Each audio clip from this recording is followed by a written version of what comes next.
João 15, de 1 a 6, diz assim: Eu sou a videira verdadeira, e meu pai é o agricultor. Todo ramo que estando em mim não der fruto, ele o corta, e todo que dá fruto limpa, para que produza mais fruto ainda. Vós já estáis limpos pela palavra que vos tenho falado. Permanecei em mim, e eu permanecerei em vós. Como não pode o ramo produzir fruto de si mesmo, se não permanecer na videira, assim nem vós o podeis dar, se não permanecerdes em mim. Eu sou a videira, vós os ramos.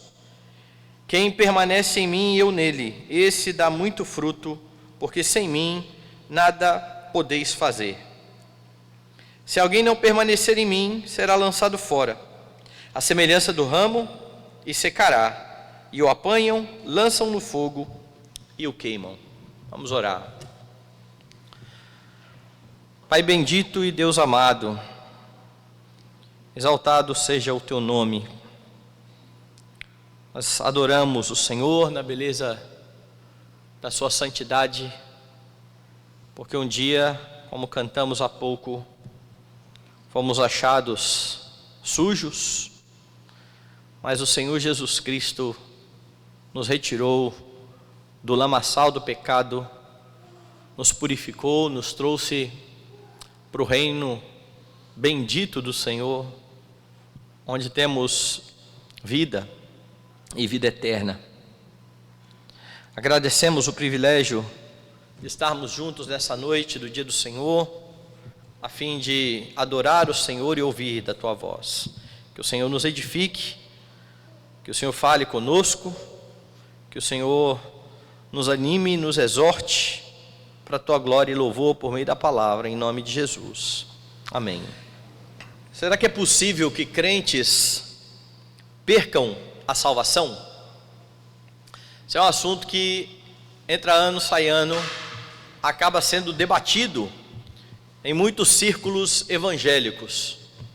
Como reformados, como tradição reformada que somos, os presbiterianos confessam a doutrina da perseverança ou da preservação dos santos. Não cremos que um verdadeiro crente venha a perder a salvação. Entretanto, mesmo nas nossas igrejas, dentro das igrejas presbiterianas, muitos acabam ficando em dúvida quando entram em algum tipo de discussão ou de conversa a respeito desse tema. Eu me lembro que nos meus primeiros anos de discussão, após o culto, quando todo mundo das igrejas todas se reuniam ali para comer o cachorro quente, perto do calçadão ali de Guarapari, vez por outra surgia essa discussão: pode perder a salvação, não pode? Uma vez salvo, salvo para sempre? Como que isso acontece? E muitos presbiterianos de fato ficavam na dúvida. Um dos textos usados para dizer que um crente pode perder a salvação é exatamente esse, do verso 2: todo ramo que estando em mim não der fruto, ele o corta, e todo que dá fruto limpa, para que produza mais fruto ainda. Parece que Jesus está mesmo falando que há pessoas crentes que, se não der o devido fruto, irão ser excluídas, cortadas, desligados do Senhor Jesus Cristo. Será que é isso que esse texto ensina? O que esse texto está falando? Qual é o contexto desta passagem?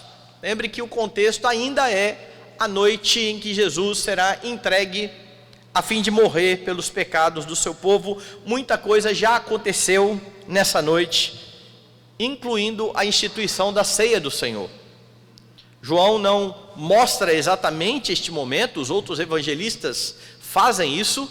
João, ele foca em outras coisas que aconteceram nessa noite e que os outros evangelistas não dão tanta ênfase, mas a verdade é que a ceia já foi instituída, Judas já se retirou para trair ao Senhor Jesus Cristo, e provavelmente este ponto do relato, esse trecho do discurso de Jesus, tem acontecido algumas horas antes, não está registrado por João em ordem cronológica, o que é comum muitas vezes nos relatos.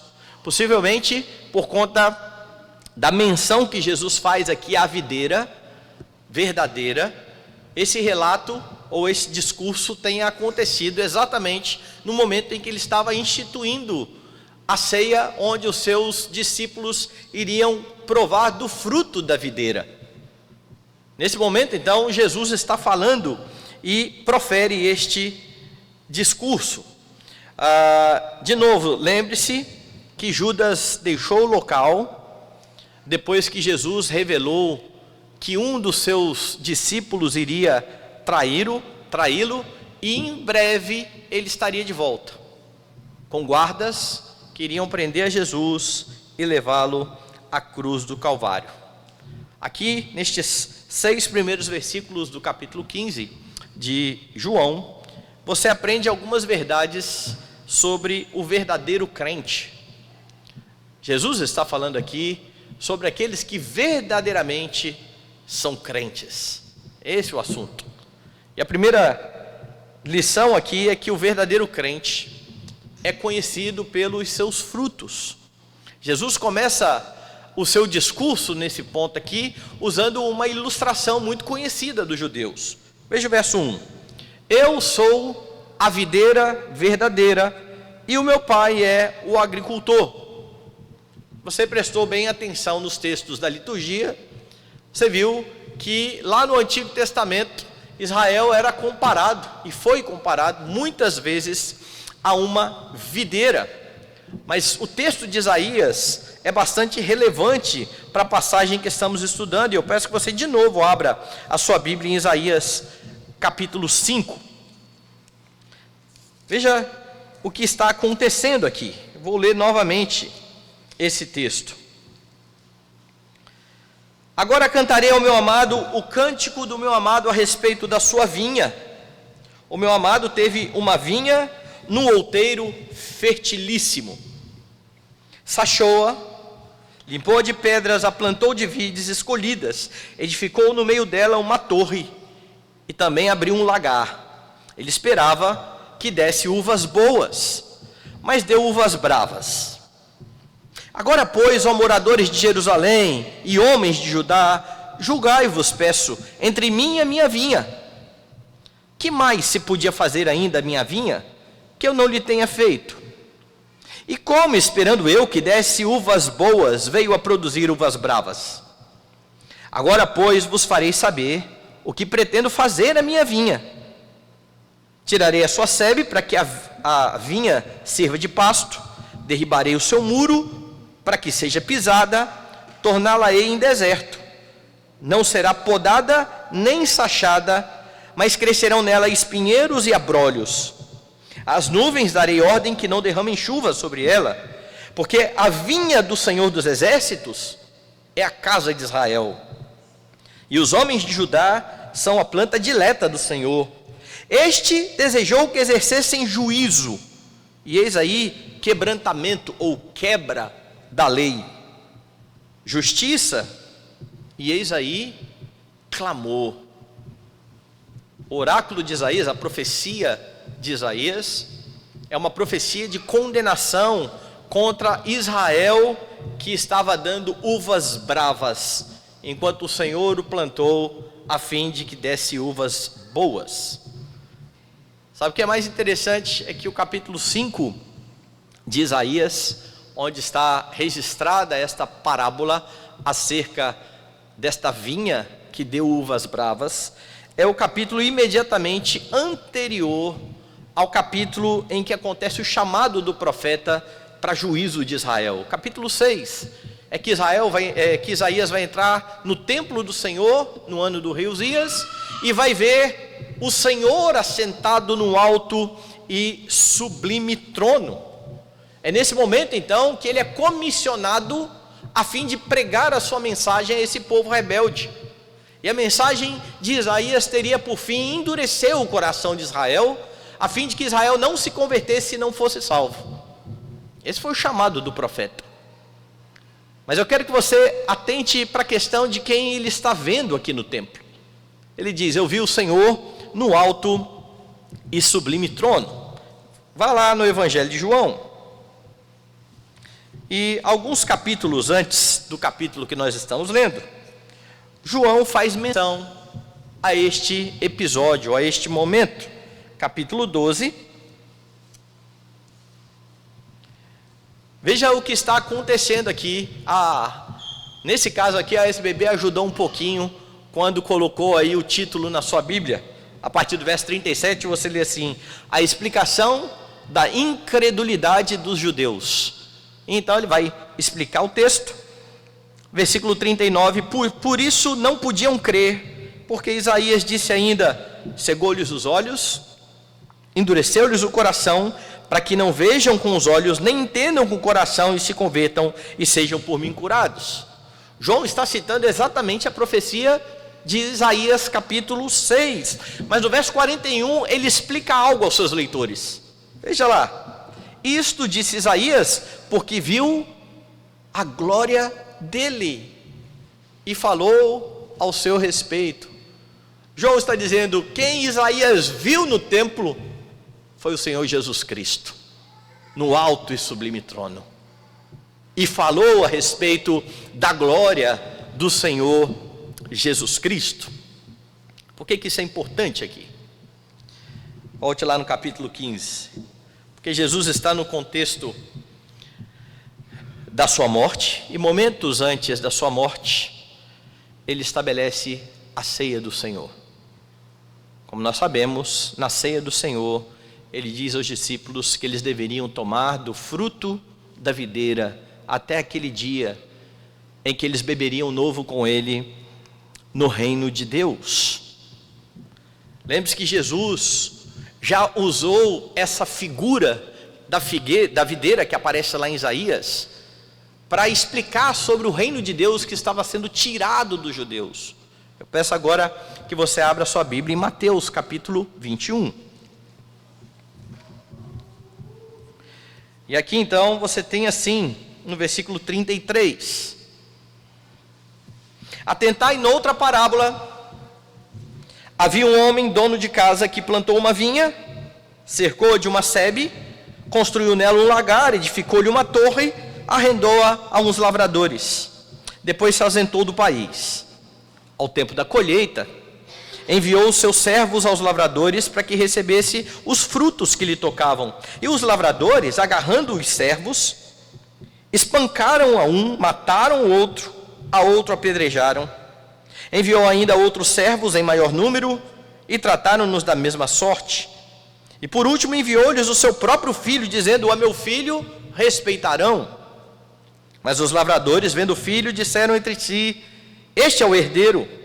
Ora, vamos, matemo-lo e apoderemo-nos da sua herança. E agarrando-o, lançaram-no para fora da vinha e o mataram. Quando, pois, vier o senhor da vinha, que fará aqueles lavradores? Jesus está em seu ministério, os judeus estão rejeitando o Messias que chegou, e ele então conta essa parábola e coloca a questão diante daqueles homens. Depois de contar a história, ele fala: o que vocês acham que vai acontecer? Então vem a resposta. Responderam-lhe: fará perecer horrivelmente a estes malvados, e arrendará a vinha a outros lavradores que lhe remetam os frutos nos devidos tempos. Responderam de forma corretíssima. A semelhança de Davi, quando ouviu aquela parábola do profeta Natã, e julgou exatamente, de forma correta: este homem tem que morrer. E então Natã vai dizer: esse homem é você. E aqui Jesus está colocando os judeus na mesma situação.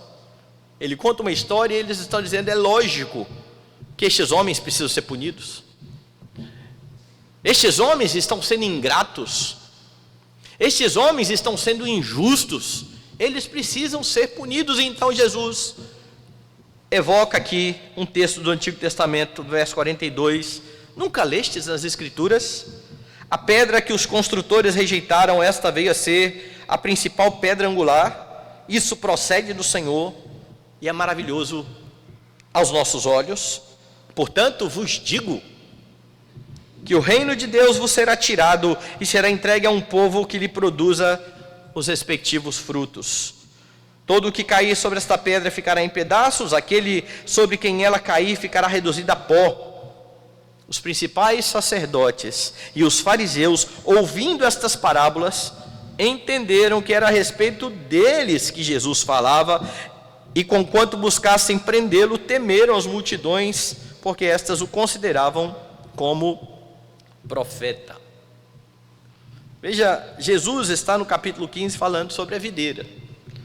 Como eu disse no início, não é algo incomum. Os judeus conhecem a história da videira lá do Antigo Testamento, da videira brava. Os judeus já ouviram Jesus falando e comparando Israel a estes homens que arrendaram a videira e que mataram aqueles que foram enviados pelo dono da videira, rejeitando inclusive o filho. E agora então Jesus está diante do contexto em que, dentro do grupo de discípulos, um deles acaba de sair a fim de trair a Jesus Cristo. E ele está falando, dentro desse contexto, o seguinte: eu sou a videira verdadeira. Israel foi uma videira que deu uvas bravas, mas eu sou a videira verdadeira, e quem permanece em mim dá fruto. Judas é um exemplo de alguém que não permanece na videira. Ele se afasta. Ele deixa ao Senhor Jesus Cristo. Ele não dá fruto. Ele não é um verdadeiro crente. Judas é, na verdade, o exemplo de alguém que caminhou com Jesus, mas que não cria de fato em Jesus Cristo, e era exatamente por isso que ele não dava fruto. Veja o verso de número 2, eu vou ler o 1 e o 2 juntos. Eu sou a videira verdadeira e meu pai é o agricultor. Todo ramo que estando em mim não der fruto, ele o corta, e todo o que dá fruto limpa, para que produza mais fruto ainda. Quando você lê, em princípio, o texto, parece que ele está falando de alguém que tem um relacionamento concreto com Cristo. Mas ele está falando do grupo de pessoas que está junto de Cristo, que tem o privilégio de ouvir a pregação do Senhor Jesus Cristo. Um grupo que teve o privilégio de ser aquele grupo a quem o Senhor revelou a sua lei, mas que não estava crendo de fato no Messias. E que por isso era como aquela videira lá do Antigo Testamento, que dava uvas ruins, enquanto Jesus é esta videira verdadeira. Quem está ligado a Ele verdadeiramente dará fruto. Então fica claro que estes que não dão fruto não são crentes de verdade, porque os verdadeiros crentes já estão limpos. Veja o que Jesus diz no verso 3: vós já estáis limpos pela palavra que vos tenho falado. Quem é que dá fruto? É aquele que é limpo para produzir mais fruto ainda. Mas será que é isso mesmo? É só você lembrar de 2 capítulos atrás. Vai lá no capítulo 13. E lembra que o que aconteceu neste capítulo. Jesus está lavando os pés aos discípulos. E é nesse contexto que Pedro vai falar assim: de jeito nenhum o Senhor vai lavar o meu pé. E Jesus fala: se você não deixar eu lavar o seu pé, você não tem parte comigo. Então veja o verso 8. Disse Pedro: nunca me lavarás os pés. Respondeu-lhe Jesus: se eu não te lavar, não tens parte comigo. Então Pedro pediu: Senhor, não somente os pés, mas também as mãos e a cabeça. Declarou Jesus: quem já se banhou não necessita de lavar senão os pés, quanto aos mais está todo limpo. Ora, vós estáis limpos, mas não todos. Pois ele sabia quem era o traidor. Foi por isso que ele disse: nem todos estáis limpos. Agora ele está repetindo no verso 15, ou no capítulo 15, a mesma coisa. Todo ramo que estando em mim não der fruto, ele corta. Todo que dá fruto, limpa, para que produza mais fruto ainda. Vocês já estão limpos Pela palavra que eu tenho falado. Porque quem está ligado a Cristo, quem está sendo purificado, lavado pela palavra, esse de fato irá produzir fruto. Logo, este texto não está falando de crentes fiéis que deixaram de dar frutos e que por isso foram cortados. Porque se isso fosse verdade, se esse fosse o ensino do texto, estaria em oposição àquilo que Jesus falou lá no capítulo 10, verso de número 28. Eu lhes dou a vida eterna, jamais perecerão, ninguém as arrebatará da minha mão. Se o capítulo 15 está falando da possibilidade de um crente ser cortado do reino de Deus, perder a sua salvação, Jesus entrou em contradição com aquilo que ele mesmo disse ao falar que ele era o bom pastor que dava a vida pelas ovelhas e que ele era a grande garantia de que nenhuma delas iria perecer. Agora, é verdade que no meio do grupo de crentes, há muitos que têm o privilégio de ouvir a voz do Senhor por meio da pregação da palavra, do ensino da Escritura, mas não se rendem a Cristo. Até gostam do convívio dos irmãos, da igreja, mas porque não se rendem a Cristo, não produzem fruto. Jesus está falando então de pessoas que estão no contexto do pacto, que têm este privilégio de ouvir o Evangelho, de estar com o povo de Deus, a despeito de todas essas bênçãos, rejeitam o Filho de Deus. Não é a primeira vez que a Bíblia fala sobre isso. Quando Paulo fala aos romanos sobre os judeus rejeitando a Cristo, ele vai dizer: não pense que a palavra de Deus falhou, nem todos os de Israel são verdadeiros israelitas. O verdadeiro Israel não é de sangue, não é da carne. O verdadeiro Israel é o da fé. Os verdadeiros filhos de Abraão são os da fé. O verdadeiro Israel é o Israel espiritual, não gerado fisicamente por Abraão, mas gerado espiritualmente por Jesus Cristo, a videira verdadeira. Os que estão em Cristo. Foi assim que João abriu o Evangelho. Veio para os que eram seus, os seus o rejeitaram, todos os que o receberam, deu-lhes o poder de serem feitos filhos de Deus. Eles não nasceram da carne, nem do sangue, nem da vontade do homem, eles nasceram de Deus. Capítulo 3, o vento sopra aonde quer.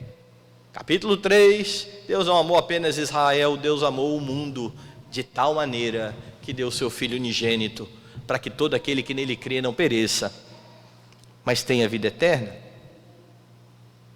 Logo você pode pensar que verdadeiros crentes que frutificam continuarão sendo limpos por Cristo, e essa limpeza ocorre por meio da palavra. É por isso que Jesus vai orar mais à frente: santifica-os na verdade, a tua palavra é a verdade.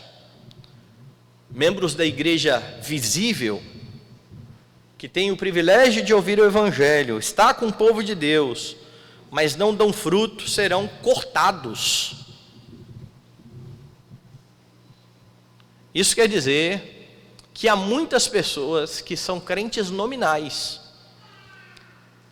Os seus nomes estão lá no hall de membro da igreja, mas os seus nomes não estão no livro da vida. E alguém irá se encontrar com o Senhor, não porque tem um nome escrito no hall de membros da igreja presbiteriana da Praia do Canto, mas porque o nome foi escrito no livro da vida. Nós precisamos olhar para a vida, para a nossa vida, e perceber se estamos de fato dando fruto. Veja o que Jesus vai falar no verso 7. Se permanecerdes em mim, as minhas palavras permanecerem em vós, pedireis o que quiseres e vos será feito. Jesus está aqui enfatizando que não basta caminhar com o povo de Deus, é preciso estar estar em Jesus, estar ligado a Jesus. Eu já expliquei que esta palavra permanecer tem a mesma raiz da palavra habitar ou fazer morada. Jesus está falando destes que estão neste relacionamento íntimo com Ele. Você tem dado fruto? E aqui eu não estou dizendo como muitos querem colocar peso na cabeça das pessoas, né? Quantas pessoas você já levou para Jesus? Você tem dado fruto? Não é esse tipo de fruto. Até porque se o fruto fosse esse, Isaías estaria em maus bocados, porque ele foi chamado para pregar e ninguém ouvir. Mas há um fruto que todo crente precisa dar, que evidencia que de fato você é filho de Deus. Está lá no livro dos Gálatas, o fruto do Espírito. E é curioso porque o contexto aqui é o contexto em que Jesus acabou de falar sobre o Espírito Santo. O capítulo seguinte é o capítulo que ele vai continuar falando a respeito do Espírito Santo. É o Espírito Santo que faz com que o crente produza o fruto amor, alegria, paz, longanimidade, benignidade, bondade, fidelidade, mansidão, domínio próprio. É isso que Paulo vai dizer: contra estas coisas não há lei. Esse fruto o crente precisa manifestar na sua vida. Às vezes você tem muitos dentro das igrejas que começam a olhar para características da sua vida como traços. Eu sou assim. Isso é uma característica minha. Não. Se aquilo que você faz é pecado, você não deve ser assim. E no poder do Espírito Santo você tem condições de lutar contra isso, de dar fruto. Só que você luta da maneira correta. Se você é pavio curto, irado, você não vai lutar para ficar mais calmo simplesmente. Você vai buscar Cristo. Quanto mais você conhece a Cristo, mais você se assemelhará a Cristo, que é manso e humilde de coração. Estando em Cristo, você conseguirá vencer a ira. Sem Cristo, não. Você não busca paz, você busca Cristo. Porque a busca pela paz faz com que você tente muitos meios que não são bíblicos, a fim de ter um pouco de sossego. Você busca Cristo, e ao encontrar Cristo, você encontrou verdadeira paz. E assim é com cada uma das características aqui que Paulo chama de fruto do Espírito. A alegria é porque você está em Cristo. A benignidade é porque você está em Cristo. A bondade é porque você está em Cristo. E unido a Cristo, você começa a imitar o seu Senhor. Você começa a ser conforme a imagem do Filho de Deus. Você vai sendo cada vez mais diferente desse mundo. É por isso que a Bíblia diz, ao mesmo tempo que a Bíblia diz, não se conforme com este mundo ou com este século, a Bíblia diz, você é escolhido para ser conforme a imagem de Cristo. A forma a qual nos amoldamos não é a desse mundo, é a do Senhor Jesus Cristo. E crentes verdadeiros são aqueles que dão fruto. Se você tem então visto na sua vida crescimento, você pode estar tranquilo em seu coração de ser um crente verdadeiro. Senão você precisa se arrepender, porque ainda há chance, ainda há tempo. O que não pode acontecer é você confiar no fato de ter sido batizado na infância, de ser membro da igreja presbiteriana, já na sua 5ª geração. Minha família é presbiteriana há muito tempo, o que não quer dizer muita coisa. Nós não confiamos nestas coisas. crente é salvo por estar ligado à videira verdadeira. Esse é o crente verdadeiro. E é por isso que a confiança precisa estar em Jesus Cristo. Mas Jesus continua e mostra que o crente verdadeiro está em Jesus Cristo. As palavras do verso 4, do comecinho do verso 4, elas são maravilhosas. Veja: permanecei em mim, e eu permanecerei em vós. Aqui você percebe que a iniciativa da salvação não é do homem. A iniciativa da salvação é do Senhor Jesus Cristo. Jesus, por meio do seu Espírito, já habita, já permanece naqueles que são salvos. E é para estes, em quem o Espírito já permanece, que Jesus ordena: permanecer em mim, e eu permanecerei em vós. Eu vou continuar permanecendo, essa é a ideia. Não é que você vai tomar a iniciativa de ter a Cristo e então Jesus Cristo vai permanecer em você. O chamado aqui é um chamado a crescer em intimidade e comunhão com o Senhor Jesus Cristo. Porque a iniciativa é dele.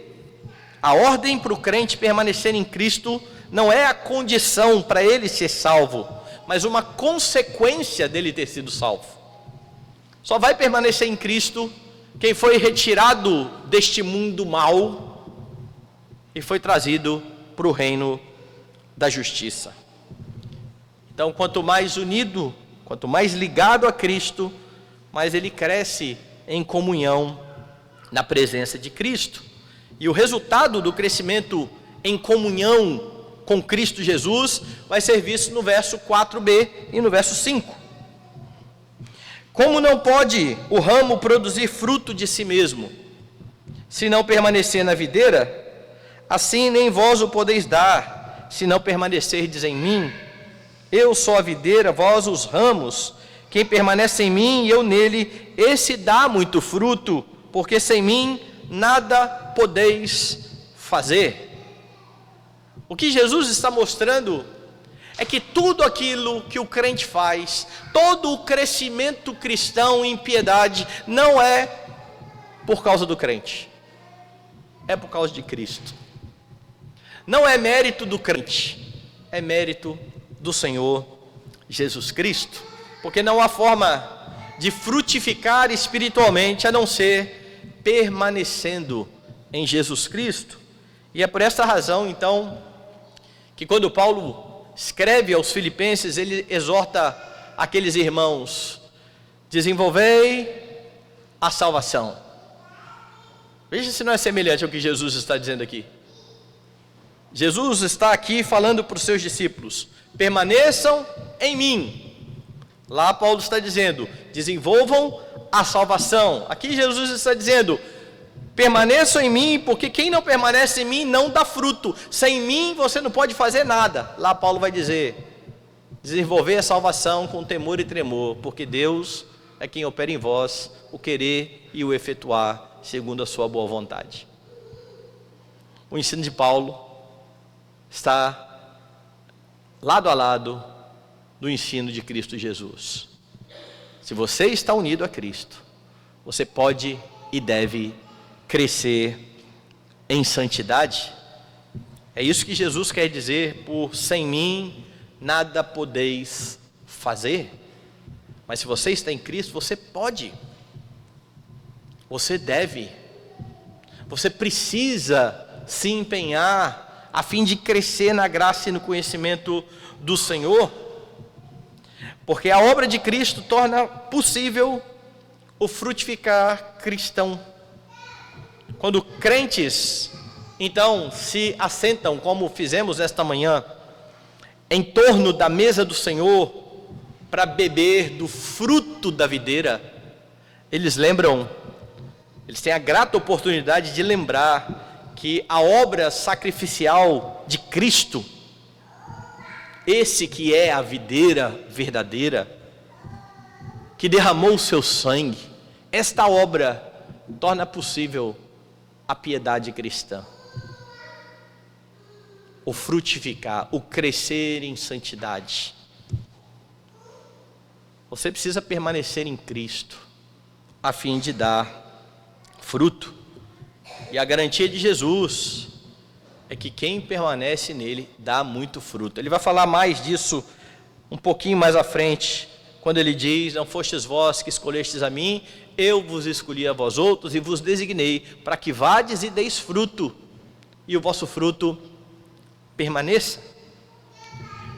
Então, cristãos não caminham sozinhos. Deus dá a eles ordenanças, mas não os larga, não os abandona, dizendo: se virem aí e façam o melhor que vocês puderem. Ele está junto com o crente. A doutrina da união com Cristo, que Paulo vai desenvolver em Romanos, dizendo: vocês morreram com Cristo, vocês ressuscitaram com Cristo. Nós estamos unidos ao nosso Senhor, é que torna possível uma vida de santidade. Mas preste bem atenção, Jesus coloca sobre o crente, sobre você, a responsabilidade de permanecer nele. Na história da igreja, já houve uma heresia chamada de quietismo. Quietismo, a ideia é essa mesmo: fica quieto e deixa Deus fazer a obra. Deus vai santificar a sua vida, você não precisa fazer nada. Você precisa permanecer em Cristo, a ordem é para você. Permanecei em mim. A ordem é para você: santificai-vos. Nós tomamos parte ativa nisso. É claro que só é possível cumprir a ordem porque Deus é quem opera o querer e o realizar. Só é possível cumprir a ordem porque alguém está unido a Cristo. Sem Ele não é possível fazer nada, mas estando nele, faça. Se empenhe. Veja as palavras que Paulo usa muitas vezes: eu me esforço. Desenvolva a salvação. Domine-se. Todo atleta em tudo se domina. O tempo todo Paulo está apontando para a responsabilidade do crente viver em santidade, com um estímulo, o melhor estímulo que alguém poderia ter. É possível. Você está em Cristo. Você está unido ao Senhor Jesus Cristo, que toma papel ativo nesse processo de santificação do crente. Sozinho você não tem a mínima condição de crescer em santidade, ainda que você muitas vezes externamente demonstre ser uma pessoa boa. Mas moralidade não é a mesma coisa de santidade. E isso é importante, sobretudo para os pais que estão educando seus filhos. Nós queremos os nossos filhos moralmente bons, ou nós queremos os nossos filhos santos? Porque alguém que é moralmente bom não é necessariamente santo, mas quem é santo será moralmente bom. É por isso que, junto com as leis, as regras, nossos filhos precisam de Cristo. Porque se eles não estiverem unidos a Cristo, se eles não estiverem unidos à videira verdadeira, eles não produzirão fruto. Até darão fruto, mas aquele fruto é um fruto ruim, apesar da aparência, às vezes boa. Porque moralidade não serve para nada diante de Deus. Para nada. Deus nos chama a ser santos. E de novo, você pode buscar esta vida porque você está unido ao Senhor Jesus Cristo. Então esforce-se ao máximo. E depois que você se esforçar ao máximo para caminhar em santidade, você tributa toda a glória àquele que capacitou você a andar dessa forma, sabendo que não foi por sua capacidade, mas pela operação do Espírito de Deus na sua vida, que você cresceu na presença dele. Dito isso, é sua responsabilidade, então, ler a Bíblia, participar dos trabalhos da igreja, envolver-se com os irmãos, empenhar-se em tudo aquilo que contribui para o seu crescimento espiritual, sempre consciente de que Cristo Jesus é quem torna isso tudo possível.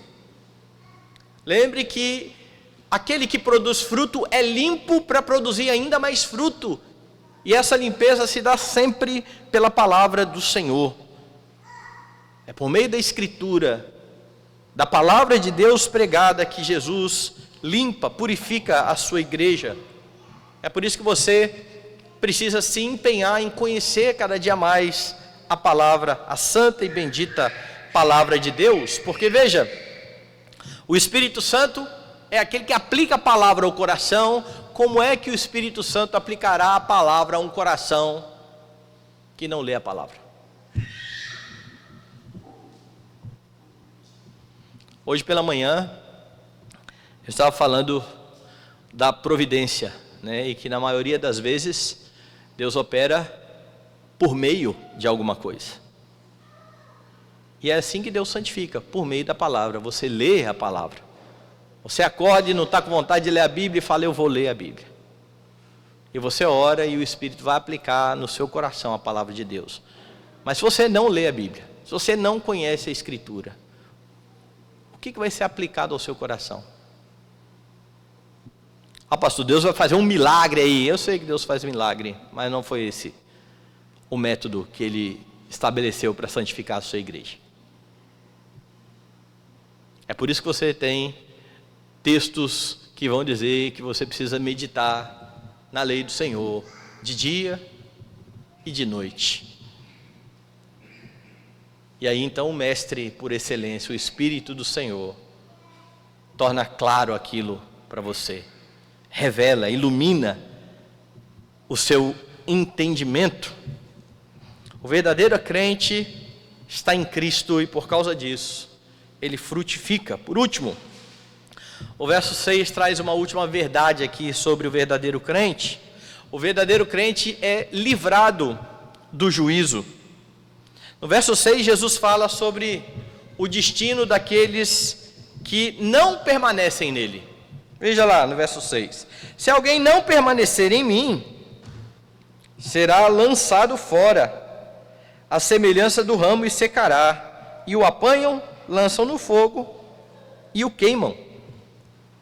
Haverá então um grande juízo, sobretudo para aqueles que caminharam com o povo do pacto e não abraçaram a Cristo pela fé. A quem muito é dado, muito será cobrado. Quem está na comunidade da fé e não dá fruto, será cortado. A partir do que ocorrerá a esses que não estão em Cristo, você pode perceber do que é que você é livrado então quando você está em Cristo. Você é livrado deste juízo que será dado pelo Senhor, porque o verdadeiro crente nunca será lançado fora. Ele nunca secará, para usar uma linguagem bíblica. Lá no Salmo 1, você tem isso bem ilustrado. Quer ver? Abre lá a sua Bíblia. O Salmo 1 descreve dois homens. Um que é chamado de bem-aventurado, e este que é chamado de bem-aventurado, o texto diz assim: bem-aventurado o homem que não anda no conselho dos ímpios, não se detém no caminho dos pecadores, não se assenta na roda dos escarnecedores. Antes, o seu prazer está na lei do Senhor, na sua lei medita de dia e de noite. Esse é o homem bem-aventurado. Veja a sua relação com a palavra, com a lei. E então veja a consequência. Ele é como árvore plantada junto à corrente de águas, que no devido tempo dá o fruto, ou dá o seu fruto, cuja folhagem não murcha, e tudo quanto ele faz será bem sucedido. Em contrapartida, os ímpios não são assim. São, porém, como a palha que o vento dispersa. Por isso, os perversos não prevalecerão no juízo, nem os pecadores na congregação dos justos. Porque o Senhor conhece o caminho dos justos, mas o caminho dos ímpios perecerá. A mensagem de Jesus não é nova. A mensagem de Jesus é antiga. Deus já vem revelando isso ao seu povo desde o Antigo Testamento. A diferença é que agora está ali o Messias, aquele que torna tudo isso possível. Permaneça em mim, eu vou permanecer em vocês. Se vocês permanecerem em mim, vocês darão fruto, porque quem não dá fruto será arrancado e lançado fora. Então, se você está em Cristo, louve a Deus, porque você foi livrado do juízo. E você foi livrado do juízo exatamente porque Jesus, como vimos na semana passada, morreu a sua morte. Se entregou por você, deu a sua vida por você. Os que estão em Cristo estão livres daquilo que está relatado em Apocalipse 14, a partir do verso 18, que diz assim: Saiu ainda do altar outro anjo, aquele que tem autoridade sobre o fogo, e falou em grande voz ao que tinha a foice afiada, dizendo: Toma a tua foice afiada, ajunta os cachos da videira da terra, porquanto as suas uvas estão amadurecidas. Então o anjo passou a sua foice na terra, e vindimou a videira da terra, e lançou-a no grande lagar da cólera de Deus, e o lagar foi pisado fora da cidade, e correu sangue do lagar até aos freios dos cavalos, numa extensão de 1.600 estádios. Apocalipse retrata a ira de Deus. Desta forma, você foi livrado disso. Se você é um verdadeiro crente, que está em Cristo, que está produzindo o devido fruto, você não tem mais o que temer. Você não enfrentará a morte eterna, porque não há condenação para os que estão em Cristo Jesus. Se você está em Cristo, louve a Deus por esse livramento. Mas é preciso o tempo todo fazer o que Paulo ordena aos coríntios: examine-se para ver se de fato você está na fé. Como João afirmou lá no capítulo 3, quem crê não é julgado. O que não crê já está julgado, porquanto não crê no nome do unigênito de Deus. Só há verdadeira vida para aqueles que estão ligados à videira verdadeira. Então você pode, seguro, se regozijar naquilo que Paulo afirmou aos romanos: agora, pois, já nenhuma condenação há para os que estão em Cristo Jesus. Porque os que se inclinam para a carne cogitam das coisas da carne, mas os que se inclinam para o Espírito, das coisas do Espírito. Porque o pendor da carne dá para a morte, mas o do Espírito para a vida e paz. Portanto, os que estão na carne não podem agradar a Deus. Vós, porém, não estáis na carne, mas no Espírito, se de fato o Espírito habita em vós. Agora lembre-se do texto do sermão de hoje. Como eu disse, a palavra que aparece várias vezes aqui, traduzida por permanecer, é a palavra que tem a mesma raiz de morada. O Espírito faz morada, permanece no crente. E essa é a razão de você ser livrado do juízo vindouro. A única razão. Quem não tem o Espírito Santo de Deus, não é de Deus. E essa, a evidência de que esse Espírito habita em você, é o fruto. O fruto do Espírito não é uma opção, não é uma sugestão de Cristo. O fruto do Espírito é a evidência de que alguém de fato está em Jesus Cristo. Quais são as verdades sobre o verdadeiro crente do texto? O verdadeiro crente é conhecido pelos frutos, o verdadeiro crente permanece em Cristo, o verdadeiro crente é livrado do juízo. Você é um crente verdadeiro?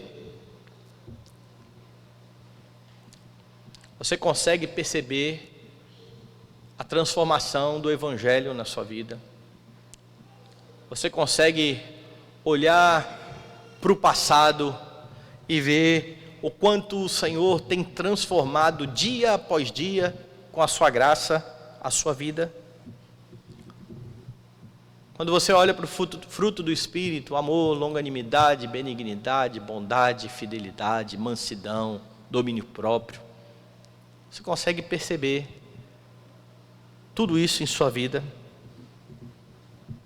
É preciso, irmãos, lutar contra o pecado e perseguir uma vida de santidade, consciente de que o Senhor, que chama você a dar fruto, diz que está com você e torna possível a obediência. Você precisa ser grato pela bênção de ser livrado pelo Senhor da ira vindoura. Jesus é a videira verdadeira e é unido a Ele que você consegue viver a vida abundante que Ele tem para dar aos crentes. Se você não consegue ver em sua vida o fruto do Espírito, arrependa-se. Arrependa-se, porque enquanto o Senhor não retorna para o juízo final, há tempo de arrependimento.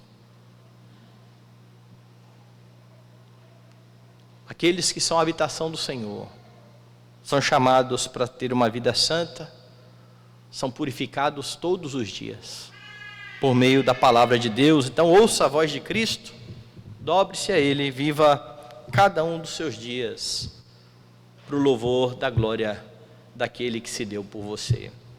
Vamos orar.